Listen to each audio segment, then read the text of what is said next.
दूध हलाल है उसका मांस भी हलाल है। तुझे तेरी माँ का दूध हलाल है तो क्या तू अपनी माँ का गोश्त खा सकता है?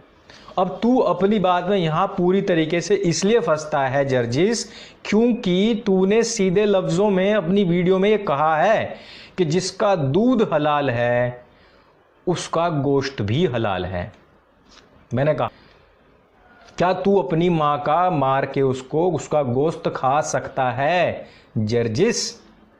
अबे तेरे को दिमाग की वर्जिश की जरूरत है, तेरे को ये तकरीर करने की जरूरत नहीं है। तू इंसानियत के ऊपर काला धब्बा है।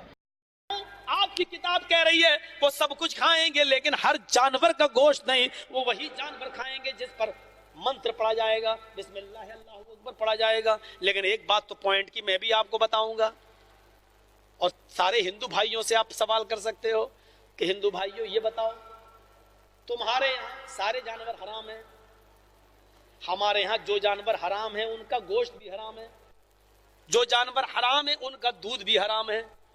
हमारे यहाँ गधा हराम तो गधे का दूध भी हराम, हमारे यहाँ कुत्ता हराम तो कुतिया का दूध भी हराम, हमारे यहाँ सुअर हराम तो सुअरी का दूध भी हराम। हमने कहा आपके यहाँ सारे जानवर हराम हैं, तो चंद जानवरों के दूध कैसे हलाल हो गए? और मुझे बताओ पंडित जी, मैंने कहा मुझे बताओ पंडित जी, उन्हीं जानवरों का दूध तुम क्यों पीते हो जो जानवर का गोश्त हम खाते हैं? ये एक बहुत बड़े पॉइंट की बात है। मुसलमान गाय खाता है, अगरचे हिंदुस्तान में बैंड है, हमें भी कानून की इज्जत करनी चाहिए। हम भैंस खाते हैं तो उसका दूध भी पीते हैं। हमारे यहाँ अगर भेड़ बकरी हलाल है तो उसका दूध भी हलाल है, हमारे यहाँ गधा हराम है तो उसका दूध भी हराम। तो मुझे ये बताओ मेरे हिंदू भाइयों, तुम्हारे यहाँ तो सारे जानवर अगर हराम है तो सबका दूध भी हराम होना चाहिए। तुम भैंस का दूध क्यों पीते हो, गाय का क्यों पीते हो, बकरी का क्यों पीते हो? ये जानवर हम खाते हैं तो इसका दूध भी पीते हैं। तुम गधे का क्यों नहीं पीते? तुम सुअर का दूध क्यों नहीं पीते? तुम शेरनी का दूध क्यों नहीं पीते? कहीं तो कुछ दाल में काला है। शंकराचार्य जी बताएं ऐसा क्यों है, और शायद वो ये बताएं कि मौलाना जर्जिस साहब ने इशारा सही करके हमारी गर्दन फंसा दी है।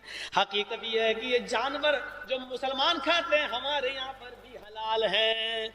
शायद वो ये कहते हैं क्योंकि कृष्ण जी ने जब अर्जुन से कहा था अर्जुन जब नमाज पढ़ो तो क्या कहा था, योगी उज्जित, पूरे शरीर की एक्सरसाइज कर लेना, यानी रुकू सजदा सब, और ये पढ़ना दोनों हाथों को, ये लिखा बाकायदा महाभारत में, हृदय नमा, अपने दोनों हाथों को सीने पे रख लेना।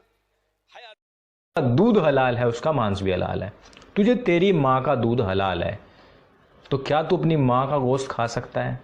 अब तू अपनी बात में यहां पूरी तरीके से इसलिए फंसता है जर्जिस, क्योंकि तूने सीधे लफ्जों में अपनी वीडियो में ये कहा है कि जिसका दूध हलाल है उसका गोश्त भी हलाल है।